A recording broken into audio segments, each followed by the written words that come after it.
Amazing AI TV Fusion and Tagalog Stories presents isang kwentong tiyak na tatatak sa inyong isipan.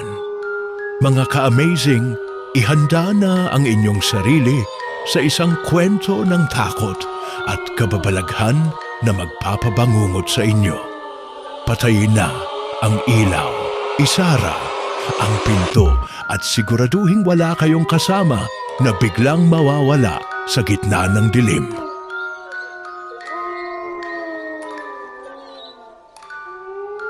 Simulan na natin ang kwento ng Ang Huling Pasahero.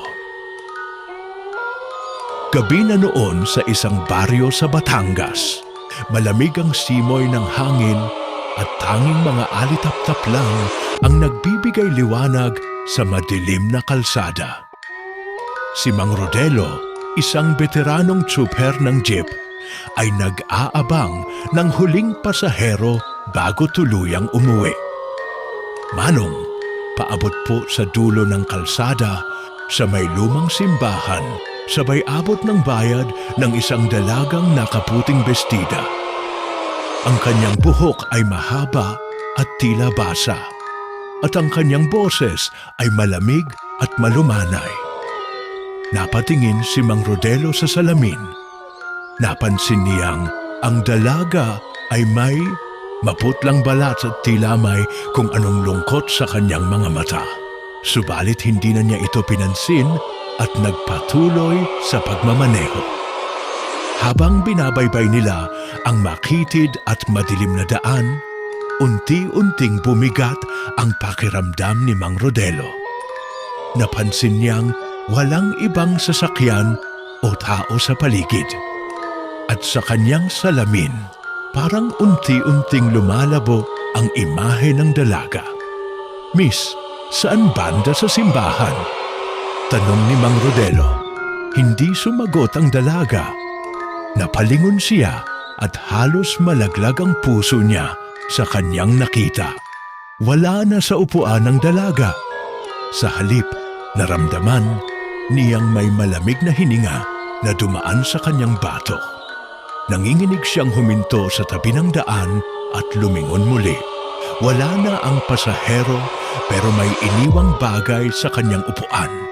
Isang lumang belo na tila bumabalot pa sa dugo. Takot na umuwi si Mang Rodelo at kinabukasan ay kanyang kinuwento ang nangyari sa mga matatanda sa baryo. Napag-alaman niyang matagal nang may nagpapakitang dalaga sa lugar na iyon. Isang babaeng ikakasal na nasagasaan malapit sa lumang simbahan at mula noon, naghahanap siya ng masasakyan pabalik sa isang kasalang hindi na matutuloy kailanman. Matapos ang hindi maipaliwanag na pangyayari noong gabing iyon, sinubukan ni Mang Rodelo na huwag na lang pansinin ang nangyari. Subalit, simula ng gabing iyon, hindi na siya nakatulog ng mahimbing. Tuwing ipipikit niya ang kanyang mga mata, naririnig niya ang mahina ngunit malamig na boses ng dalaga. "Manong, sa dulo ng kalsada, sa may lumang simbahan." Nagising si Mang Rodelo na pawis kahit malamig ang gabi. Sa kanyang tabi, nakapatong pa rin ang belo na iniwan ng misteryosang pasahero. "Putya, bakit ko pa ba dinala to?" sambit niya habang nanginginig. Nagpasya siyang itapon ang belo sa ilog na malapit sa kanilang bahay, umaasang mawawala na ang takot na bumabalot sa kanya. Ngunit sa kanyang pagbalik sa bahay, nanlumo siya sa nakita. Nasa kanyang hapagkainan pa rin ang belo. Basa at amoy lupa. Mula noon, nagsimula ng bumaliktad ang kanyang mundo. Tuwing gabi, may maririnig siyang mahihinang yabag sa labas ng kanyang bahay. Isang beses, habang iniinom niya ang kanyang kape sa kusina, nakita niyang bumukas ang pinto ng kusa dahan-dahan. Tila may isang hindi nakikitang puwersa ang nagtutulak nito. Mabilis siyang lumapit para isara ito. Ngunit bago pa niya ito magawa, bigla niyang napansin ang refleksyon niya sa bintana. Hindi siya mag-isa. Sa likod niya, nakatayo ang isang babae, nakaputi, mahaba ang buhok at may malamig na ngiti sa labi. Napaatras si Mang Rodelo at napatumba ang kanyang tasa. Nang muli siyang tumingin sa salamin, wala na ang babae. Napagdesisyunan niyang bumalik sa lugar kung saan niya isinakay ang misteryosang dalaga. Dumiretso siya sa lumang simbahan at tinanong ang mga matatanda roon. Isa sa mga matandang tagapag-alaga ng simbahan, si Aling Biring, ang nagkwento ng isang lumang alamat. Ang babaeng nakita mo, siya si Magdalena. 16 na taon na ang nakalipas, muntik na siyang ikasal, pero hindi siya nakarating sa simbahan. Nasagasaan siya sa mismong kalsadang iyon. Ang kwento, hindi raw siya matahimik, kaya patuloy siyang sumasakay sa mga dumadaang sasakyan, umaasang makarating sa kasal na hindi na natuloy. Nanlumos si Mang Rodelo. Gusto niyang maniwalang katang-isip lang ang lahat. Pero paano niya ipapaliwanag ang belo na bigla na lang lumilitaw kahit saan niya ito itapon? Hindi na siya muling bumalik sa lugar na iyon. Iniwasan niya ang rutang iyon kahit mas malayo ang kanyang biyahe.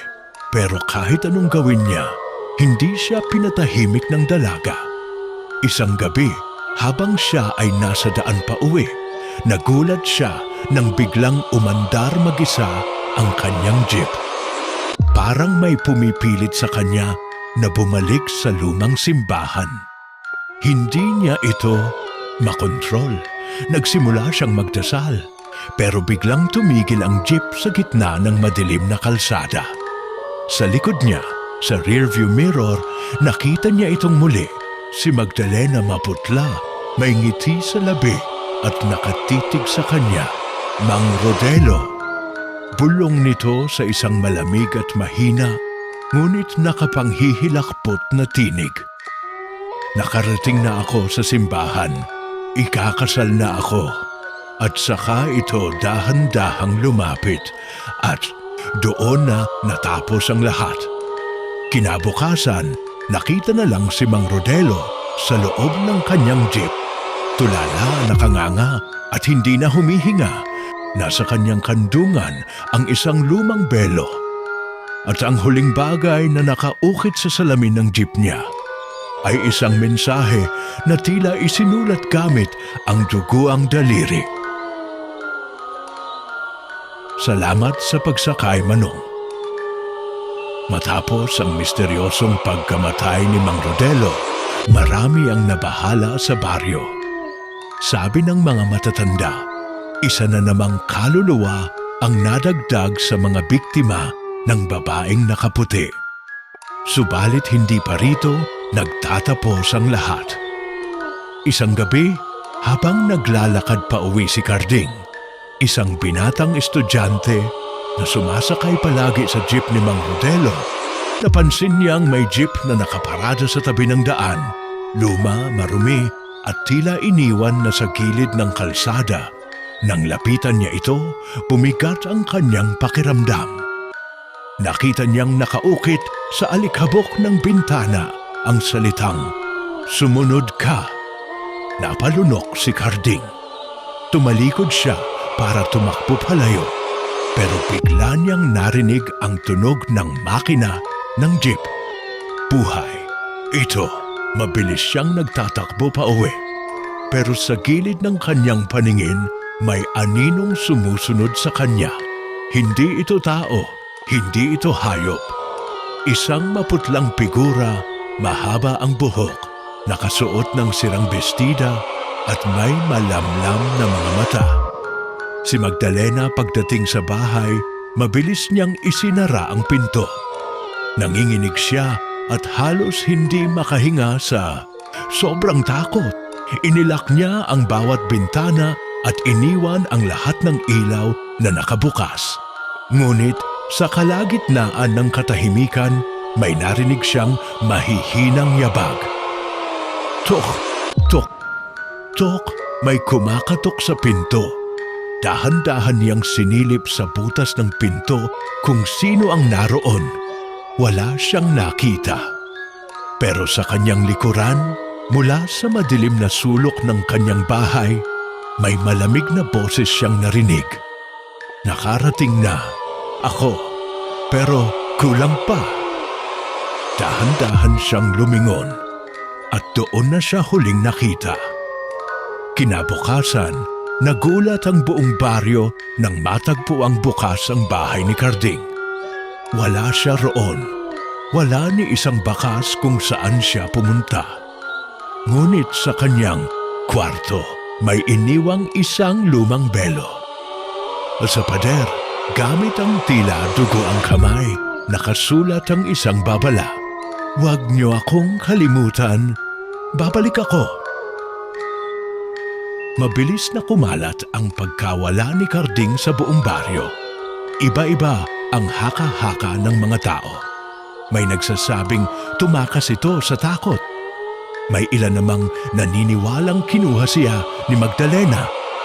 Isa sa mga taong hindi mapakali sa mga nangyayari ay si Aling Biring, ang matandang tagapag-alaga ng lumang simbahan. Alam niyang hindi ito isang pangkaraniwang kwento ng nawawala. May mas malalim na dahilan kung bakit hindi matahimik ang kaluluwa ni Magdalena. Kaya isang gabi, nagpasya siyang magpunta sa abandonadong bahay kung saan nanirahan noon si Magdalena bago ito pumanaw. Isang lumang bahay ito sa dulo ng baryo, napapaligiran ng malalaking puno at madilim na bakuran. Maraming taon nang walang nakatira rito, pero may isang bagay na hindi maipaliwanag. Lagi itong malinis, parang may kung sinong nag-aalaga dito. Habang naglalakad siya papasok, naramdaman niyang may bumibigat sa kanyang dibdib. Parang may bumubulong sa kanyang tainga. Hindi pa tapos, kulang pa. Kulang pa. Sa pagpasok niya sa bahay, agad niyang napansin ang lumang aparador sa isang sulok ng sala. Dahan-dahan niya itong binuksan at bumagsak mula sa loob ang isang sirang bestida. Ang parehong suot ni Magdalena noong siya ay pumanaw. Napaatras si Aling Biring. Sa kanyang likuran, may malamig na hangin na dumaan at may isang boses na bumulong. Hindi ko pa siya kasama. Kailangan ko pa ng isa. Napatingin si Aling Biring sa malaking salamin sa dingding. At doon niya nakita isang figura sa kanyang likuran. Isang babaeng maputla, mahaba ang buhok, may dugo ang belo sa ulo. Si Magdalena. Napahiyaw si Aling Biring at mabilis na lumabas ng bahay. Halos mabali ang kanyang mga binti sa bilis ng kanyang pagtakbo pabalik sa simbahan. Doon niya nahanap si Tio Simon, ang pinakamatandang albularyo sa baryo. Hindi na natin ito kayang pigilan. Kailangan nating tapusin kung anuman ang hindi. Natapos noon, nanginginig niyang sabi. Napatingin sa kanya si Tio Simon, tila alam na ang gustong ipahiwatig ni Aling Biring. Kung ganon, kailangan nating balikan ang kanyang bangkay. Samantala, sa madilim na iskinita, sa may palengke, isang binatang lasing ang naglalakad pa uwi. Si Nilo, isang tambay sa baryo, ay palaging hating gabi kung umuwi galing inuman. Ngunit sa gabing ito, tila may kakaiba siyang nararamdaman. Sa kanyang paglalakad, napansin niyang may isang babaeng nakatayo sa di kalayuan. Payat, mahaba ang buhok at nakatalikod sa kanya. "Miss, anong ginagawa mo riyan?" Tanong niya habang namimilipit sa hilo. Dahan-dahang humarap ang babae. at doon niya nakita ang mukha nitong walang mata, duguan ng labi at may basag na belo sa ulo. Si Magdalena napaatras si Nilo at nagsimulang tumakbo. Ngunit kahit anong bilis niya, parang hindi siya nakakalayo. Naririnig niya ang mahihinang yabag sa kanyang likuran. Unti-unting lumalapit, papalapit, palapit pa, hanggang sa may humawak sa kanyang balikat. Napatili si Nilo at mula sa dilim, bumulong ang isang boses sa kanyang tainga. Ikaw ang susunod. Kinabukasan, natagpuan ang kanyang katawan sa tabi ng lumang simbahan. Maputla, nanlilisik ang mga mata, at sa kanyang mga kamay, mahigpit niyang hawak ang isang sirang belo. Sa patuloy na misteryosong pagkawala ng mga tao sa baryo, lalo nang hindi matahimik ang mga residente. Ang mga matatanda ay nag-umpisang magdasal. Ang mga bata ay hindi na pinapalabas ng bahay pagsapit ng dilim. At ang mga kalalakihan ay nagsimulang magdala ng itak at asin sa kanilang mga bulsa bilang panlaban sa masasamang espiritu. Ngunit kahit anong pag-iingat ang gawin nila, hindi pa rin natatapos ang bangungot. Si Tio Simon, ang pinakamatandang albularyo sa baryo, ay hindi mapakali habang nakatitig sa isang lumang aklat ng mahika. Kasama niya si Aling Biring, ang tagapag-alaga ng simbahan. Hindi ito pangkaraniwang multo, Biring. Bulong niya habang nanginginig na nililipat ang mga pahina. Hindi siya simpleng kaluluwang naligaw. Isa siyang nasumpang espiritu. Napatingin si Aling Biring kay Tio Simon. Anong ibig mong sabihin? May hindi natapos sa kanyang buhay, sagot nito. At hanggang hindi iyon natatapos, hindi siya titigil sa paghahanap ng kapalit. Kapalit, isinara ni Tio Simon ang aklat at seryosong tumingin kay Aling Biring. Hindi natuloy ang kanyang kasal, kaya siya naghahanap ng ikakasama niya sa kabilang buhay. Nanginig si Aling Biring sa narinig.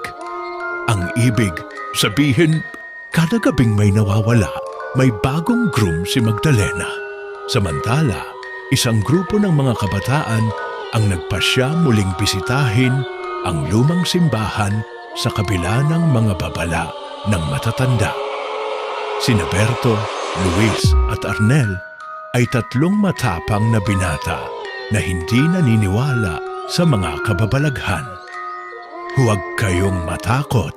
Sa multo, mga tol, sigaw ni Berto habang naglalakad papasok sa simbahan. Walang multo! Takutin pa natin yang si Magdalena. Ngunit pagpasok nila sa loob, agad nilang naramdaman ang matinding lamig. Mula sa altar, may isang babaeng nakaputi ang nakaupo, nakatalikod sa kanila. Mahaba ang buhok nito at suot nito ang isang lumang bestida ng pangkasal. Napahinto ang tatlo. Miss, anong ginagawa mo rito? Tanong ni Luis. Hindi gumalaw ang babae. Lumapit si Arnel at itinapat ang kanyang flashlight sa babae at dahan-dahan itong humarap. Maputla ang mukha nito, hungkag ang mga mata, at ang bibig ay punit na parang may pilit ng ngiti. Sa kanyang kamay, hawak niya ang isang bulaklak na may patak ng dugo. Natuloy na ang kasal. Mahina, ngunit malamig ang boses nito. Napaatras ang tatlo. Nanginginig ang kanilang mga tuhod sa takot. Ngunit bago pa sila makatakbo, biglang sumara ang pinto ng simbahan. Mula sa madilim na sulok, may mga kamay na lumabas, mga kamay na putut-palat, lumalabas mula sa sahig na parang nanghihila ng bagong biktima.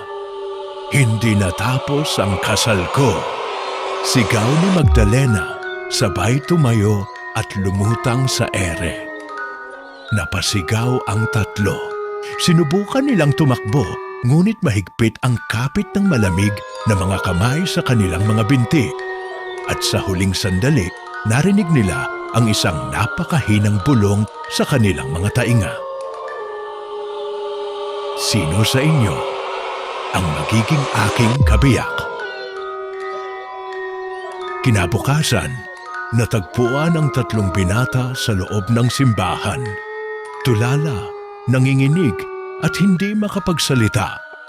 Para silang nawala sa sarili. At sa gitna ng altar, may iniwang isang sirang belo at isang lumang singsing. Mula nang matagpuan ang tatlong binatang wala sa kanilang sarili sa loob ng lumang simbahan, mas lalong kinabahan ang mga taga-baryo. Walang makapagsabi kung ano ang nangyari sa kanila. Ang kanilang mga mata ay malalalim, tila naubusan ng kaluluwa. Ang tanging nasabi nila ay, narinig namin siyang bumubulong at tinawag niya kami sa altar. Habang pinag-uusapan ito ng buong baryo, isang tao lang ang tila handang labanan ng sumpa. Si Tio Simon, ang albularyo. Hawak ang kanyang lumang librong may mga orasyon. Pumunta siya sa simbahan upang harapin ang kaluluwang hindi matahimik. Hindi ko hahayaang may madagdag pang biktima. Bulong niya habang naglalakad sa madilim na pasilyo ng simbahan. Sa kanyang pagpasok, nakita niya ang isang itim na singsing sa gitna ng altar. Tumingin siya sa paligid, wala ni isang tao. Ngunit naramdaman niya ang isang malamig na hininga sa kanyang batok. Kulang pa ako ng isa. Dahan-dahan siyang lumingon. At sa kanyang likuran, isang babaeng nakaputing may sirang belo ang nakatayo. Nakangiti ito, ngunit ang kanyang mga mata ay itim na parang walang laman. Si Magdalena, habang nasa simbahan si Tio Simon. Si Aling Biring naman ay nagmadaling pumunta sa bahay ni Kapitan Raul upang ipaalam ang kanyang natuklasan. Kapitan, kailangan nating sunugin ang kanyang labi. Hindi siya titigil hanggat hindi siya nauuwi sa impyerno, sigaw ni Aling Biring. Napatingin ang kapitan sa kanya. Paanong sunugin? Wala na ang kanyang bangkay. Ipinaglibing siya noon, diba? Tumango si Aling Biring nanginginig. Oo, pero ang hindi mo alam, hindi siya nailibing ng buo. Nanlaki ang mata ni Kapitan Raul. Anong ibig mong sabihin? Ang kanyang singsing, ang itim na singsing na ibinigay sa kanya ng kanyang nobyo bago siya namatay, ay hindi isinama sa kanyang libing. At habang hindi iyon nawawala, hindi siya titigil sa paghahanap ng kapalit. Nagkatingina ng mga tao sa loob ng bahay ng kapitan. Nasaan ang singsing? Tanong ng isang matandang lalaki. Tahimik na sumagot si Aling Biring na sa simbahan. Samantala, sa loob ng lumang simbahan, nagsimula ng basahin ni Tio Simon ang kanyang orasyon. Hawak niya ang isang bote ng banal na langis at isang maliit na krus. Espiritu ng kadiliman, sa ngalan ng Diyos, pinalalayas kita. Ngunit, bago niya matapos ang dasal, isang malakas na hangin ang biglang bumalot sa loob ng simbahan. Hindi mo ako kayang itaboy! Napaatras si Tio Simon. Mula sa altar, unti-unting naglakad si Magdalena palapit sa kanya. Ang kanyang puting bestida ay nagsisimula ng matuyo at maging kulay abo. At ang kanyang buhok ay tila lumalalim sa itim. Isa ka sa mga dahilan kung bakit hindi ako matahimik, Simon. Malamig niyang sabi. Napaatras ang albularyo. Hindi! Imposible! Ngumiti si Magdalena. Naaalala mo ba ang nangyari noon? At sa isang iglap, biglang bumalik sa isip ni Tio Simon ang isang madilim na alaala. Ang araw kung kailan si Magdalena ay namatay. 20 taon na ang nakalipas. Si Magdalena ay isang masayang dalaga na naghahanda para sa kanyang kasal kay Luisito, ang lalaking pinakamamahal niya. Ngunit isang gabi bago ang kasal, may isang matandang albularyo na lumapit sa kanya. "Dalaga, huwag mong ituloy ang kasal na ito," sabi ng matanda. "Pero bakit po?" tanong ni Magdalena. "Dahil ang lalaking pakakasalan mo ay itinakda ng mapasama sa kabilang buhay." Natawa lang si Magdalena noon. "Hindi ako naniniwala sa mga sumpa, Lolo. Ang mahalaga sa akin ay ang pag-ibig ko kay Luisito." Ngunit ang matanda ay may tinatagong lihim. Sa gabi bago ang kasal, lihim niyang sinumpa si Magdalena. Sinabi niya sa kanyang orasyon, "Kung hindi ka makikinig, ipapakita ko sa iyo ang totoong anyo ng iyong pag-ibig." At nang sumapit ang araw ng kasal, doon na nangyari ang trahedya. Sa kalagitnaan ng seremonya, biglang bumagsak si Luisito. Walang malay, wala ng buhay. At nang makita ito ni Magdalena, siya mismo ay napasigaw at biglang bumagsak sa sahig. Na hindi na rin nagising pa ang dahilan ng kanilang pagkamatay, isang sumpa. At sino ang gumawa nito? Si Tio Simon mismo. Noon ay isang batang albularyo na hindi alam ang magiging epekto ng kanyang ginagawa. Balik sa kasalukuyan. Nanginginig si Tio Simon habang unti-unting lumapit si Magdalena sa kanya. "Hindi mo dapat ginawa iyon sa akin, Simon," malamig niyang sabi. "At dahil doon, ikaw ang susunod." Natagpuan ng mga tao si Tio Simon sa loob ng simbahan. Walang buhay, nakaupo sa upuan at hawak-hawak sa kanyang kamay ang isang itim na singsing. Ngunit ang mas nakakakilabot, ang kanyang labi ay nakangiti at sa kanyang noo may nakasulat gamit ang dugo. Isa pa, matapos matagpuan ang bangkay ni Tio Simon sa loob ng simbahan, lalo pang lumala ang takot sa buong baryo. Ang mga matatanda ay lalong naging mapamahiin. Ang mga bata ay hindi na pinapalabas tuwing dilim. At ang mga kalalakihan ay may dalang asin at bawang saan man sila magpunta. Ngunit kahit anong pag-iingat ang gawin nila, hindi pa rin natatapos ang bangungot. Isang gabi, si Josefina, isang dalagang guro sa baryo, ay naglalakad pa uwi mula sa paaralan.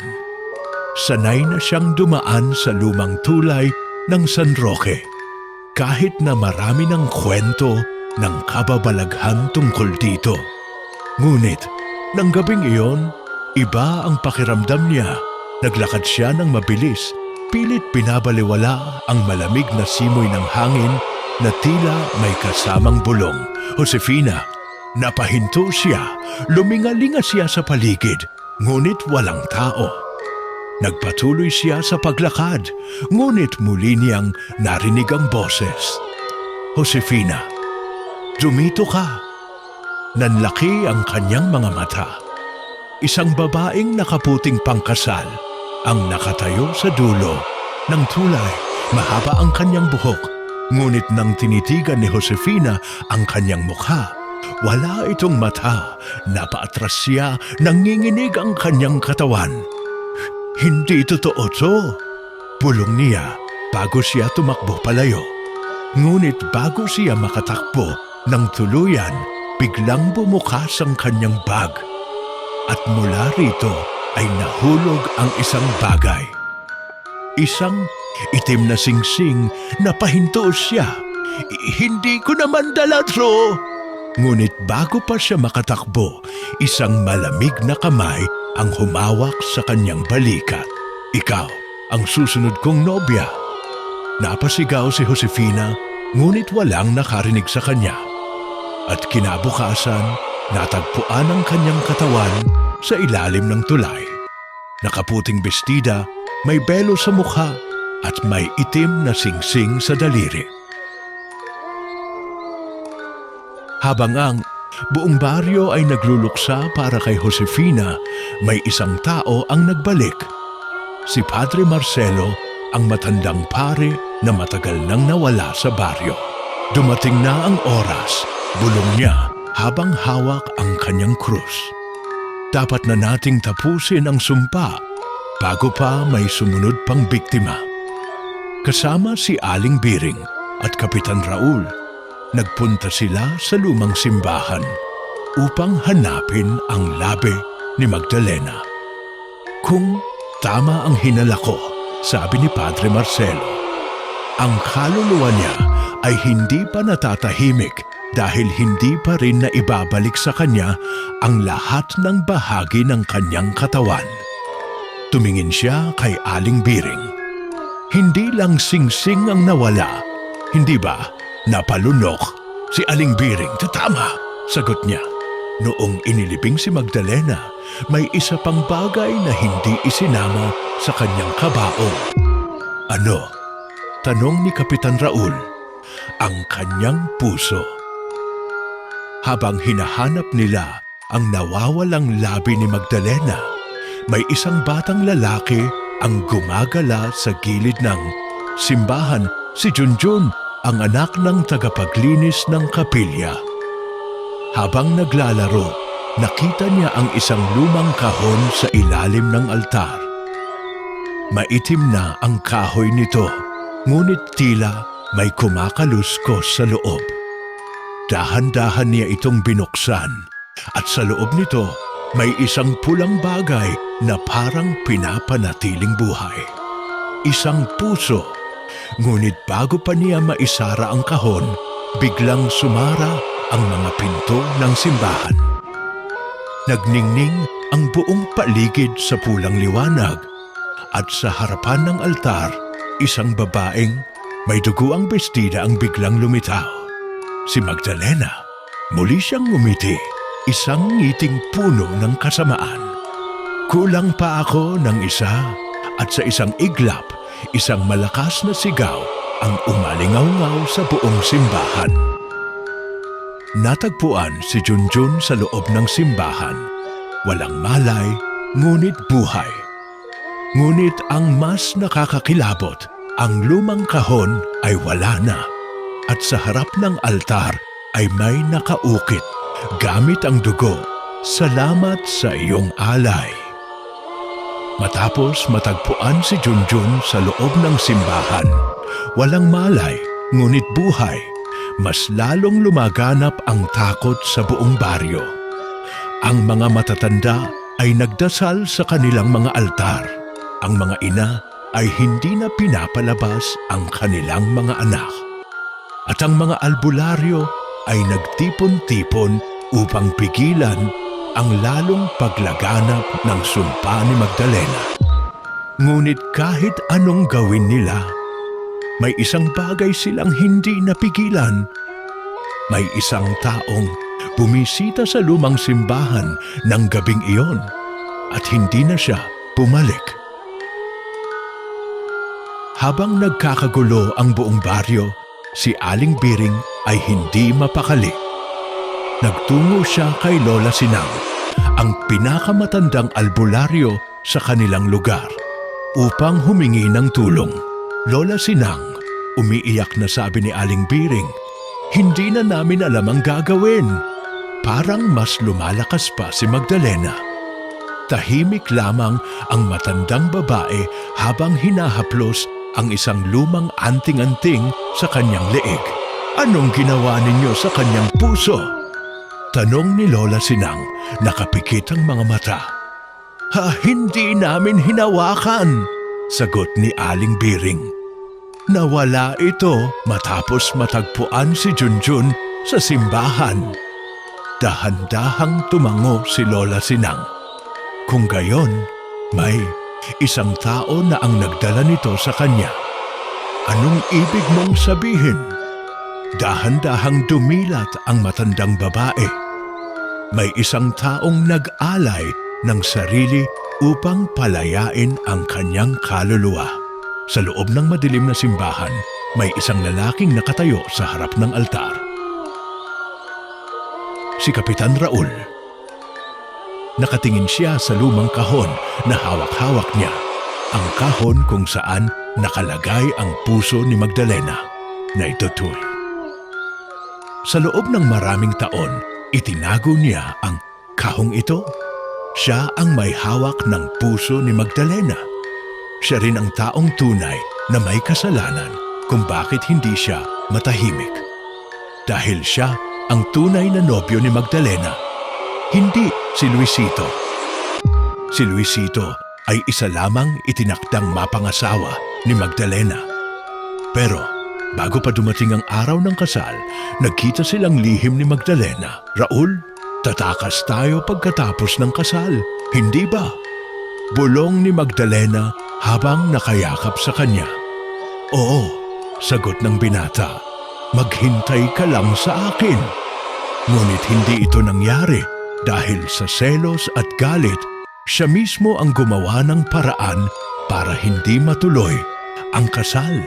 Siya ang nagtulak kay Luisito sa kanyang pagkamatay. At nang nakita niyang wala ng buhay si Magdalena, kinuha niya ang puso nito bilang tanda ng kanyang pagmamahal o pagkakasala. Habang nakatayo si Kapitan Raul sa altar, dahan-dahan niyang binuksan ang kahon. Nanginginig ang kanyang kamay habang hinawakan ang matagal ng nawalang puso. Isang malamig na hangin ang bumalot sa paligid. Mula sa anino ng simbahan, lumitaw si Magdalena, suot pa rin ang kanyang sirang bestida. Nakangiti siya, ngunit sa kanyang mga mata may galit at poot. Sa wakas, bulong niya. Nagangat ng tingin si Kapitan Raul. Mahal kita, Magdalena. Ngunit bago pa niya maibigay ang puso, isang matalim na tinig ang lumabas sa labi ni Magdalena. Huli na ang lahat. Mabilis na tumalon si Magdalena at hinablot ang puso mula sa kanyang kamay. Napaatras si Kapitan Raul, ngunit hindi siya nakatakbo. Sa isang iglap, sinaksak ni Magdalena ang kanyang sariling puso sa kanyang dibdib. At mula sa kanyang katawan, isang itim na anino ang lumabas. Isang malakas na sigaw ang yumanig sa buong simbahan. Pagkatapos ng ilang segundo, bumagsak sa sahig si Kapitan Raul. Patay na siya. At sa huling pagkakataon, nakita niya ang mukha ni Magdalena. Nakangiti. Bago siya tuluyang maglaho, natagpuan ang katawan ni Kapitan Raul sa loob ng lumang simbahan. Wala ng buhay, ngunit tila payapa ang kanyang mukha. At sa gitna ng altar, may isang bagay na naiwan, isang lumang singsing na itim. Nawala na si Magdalena. Natapos na ba ang sumpa? O may isa pang huling pasahero na babalik? Makalipas ang isang linggo matapos ang misteryosong pagkamatay ni Kapitan Raul, unti-unting bumalik ang katahimikan sa baryo. Ang mga tao ay muling lumabas sa kanilang mga tahanan. Ang mga bata ay muling naglalaro sa kalsada. At ang lumang simbahan ay muling isinara para tuluyang paglimutan ang madilim nitong nakaraan. Ngunit kahit gaano sila magsumikap na burahin ang takot, may isang bagay silang hindi alam. Hindi pa tapos ang lahat. Isang gabi, habang naglalakad pa uwi si Mang Ruben, isang matandang mangingisda, napansin niyang may isang bagay na kuminang sa lupa. Isang itim na singsing. Ah? Singsing? Pulong niya habang dahan-dahang pinulot ito. Ngunit nang humawak siya sa singsing, biglang lumamig ang hangin. Tumigil sa paggalaw ang mga dahon, huminto ang mga alon sa lawa at isang mabigat na pakiramdam ang bumalot sa kanya. Parang may isang taong nakatingin sa kanya. Mula sa dilim, napatingin siya sa paligid, wala namang tao. Napailing siya, itinago ang singsing sa kanyang bulsa at nagpatuloy sa paglalakad. Ngunit hindi niya napansin ang itim na aninong sumusunod sa kanya mula sa mga punong kahoy. Pagdating ni Mang Ruben sa kanyang kubo, agad siyang naupo sa kanyang duyan. Pagod na pagod ako. Kinuha niya ang singsing mula sa kanyang bulsa at tinitigan ito sa ilalim ng liwanag ng gasera. Parang mamahalin to. Pulong niya. Napansin niyang may mga ukit sa loob ng singsing. Ngunit bago pa niya ito mabasa, biglang namatay ang gasera niya. Nako, ano ba to? Inis niyang sabi. Pero bago pa siya makatayo, may naramdaman siyang malamig na hininga sa kanyang batok. At bago siya makalingon, may dalawang itim na mata ang lumitaw mula sa kadiliman. Kinabukasan, nagulat ang buong baryo nang matagpuan nila ang bahay ni Mang Ruben. Sira-sira, basag ang mga bintana at may dugo sa dingding. Sa loob ng bahay, may isang bagay na naiwan. Sa kanyang duyan, isang itim na singsing na may bahid ng dugo. At sa dingding, may nakasulat gamit ang malapot na likido. Hindi pa ito tapos. Habang nagkakagulo ang buong baryo, may isang lalaking lihim na nagmamasid mula sa malayo. Si Luisito, ang lalaking matagal ng patay, ngunit ngayon ay muling nabuhay. Ngunit siya na ba talaga si Luisito? O isa na siyang nilalang na mas malakas, mas madilim at mas mapaghigante? Ang sumpa ay hindi pa tapos, mga ka-amazing. Ang tanong, sino ang susunod na kukunin nito? Matapos matagpuan ang dugo ang dingding sa bahay ni Mang Ruben, mas lalong lumaganap ang takot sa baryo. Ang mga matatanda ay nagsindi ng kandila sa kanilang altar. Ang mga ina ay hindi na muling pinalabas ang kanilang mga anak. At ang mga albularyo ay nagtipon-tipon upang gumawa ng isang ritual ng pagsasara. Ngunit kahit anong gawin nila, may isang bagay silang hindi napigilan. Habang nagkakagulo ang buong baryo, isang batang lalaking nagngangalang Rico ang tahimik na naglalakad sa gilid ng gubat. Naghahanap siya ng isang bagay na hindi niya matandaan. Parang may bumubulong sa kanyang isip, tinatawag siya, ngunit hindi niya maintindihan kung ano. Sa gitna ng masukal na damo, nakita niya ang isang itim na singsing. Dahan-dahan niya itong pinulot. At nang lumapat ito sa kanyang kamay, biglang dumilim ang paligid, tumigil ang hangin, tumahimik ang buong baryo. At sa kanyang harapan, isang taong nakaputi ang dahan-dahang lumitaw mula sa anino ng gubat. Si Luisito o ang anyo ng isang taong matagal nang nawala sa mundo ng mga buhay.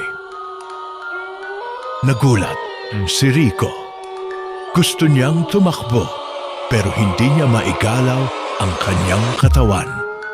Nakatingin lamang siya kay Luisito sa kanyang maputlang mukha, sa kanyang itim na mata na walang puti, at sa kanyang bibig na nakangiti ngunit punong-puno ng galit. Matagal ko nang hinihintay ito. Malamig ang tinig ni Luisito. Biglang sumigaw si Rico. Naputol ang katahimikan ng baryo. narinig ng lahat ang kanyang malakas na sigaw. At sa loob ng ilang segundo, namatay ang lahat ng ilaw sa baryo. Kinabukasan, walang lumabas mula sa mga bahay ng baryo. Nang dumating ang ilang mga taga-ibang bayan upang silipin ang nangyari, wala silang nadatnan. Walang tao, walang tunog, walang anino. Parang hindi na kailanman umiral ang baryo. Ang tanging naiwan lamang ay isang itim na singsing na nakalapag sa gitna ng kalsada. Lumipas ang ilang araw mula nang mawala ang buong baryo. Walang sino man ang nakakita o nakarinig pa sa mga taong naninirahan doon. Ngunit isang araw, isang misteryosong batang babae ang nagpakita sa bayan na katabi ng nawalang baryo. Madungis ang kanyang mukha, duguan ang kanyang mga kamay, at nanginginig ang kanyang buong katawan. Ang kanyang pangalan ay Elena, at siya lamang ang nag-iisang nakaligtas. Habang nakaupo sa harap ng maraming tao sa bayan, dahan-dahang nagsalita si Elena. Hindi pa tapos ang sumpa. Napatingin ang lahat sa kanya. "Kailangan kong bumalik," sabi niya. "Hindi mo na dapat gawin yon, Hija," sagot ng matandang albularyo ng bayan. Ngunit umiling si Elena. May isang paraan pa upang tapusin ang lahat. At dahan-dahan niyang inilabas mula sa kanyang bulsa ang itim na singsing.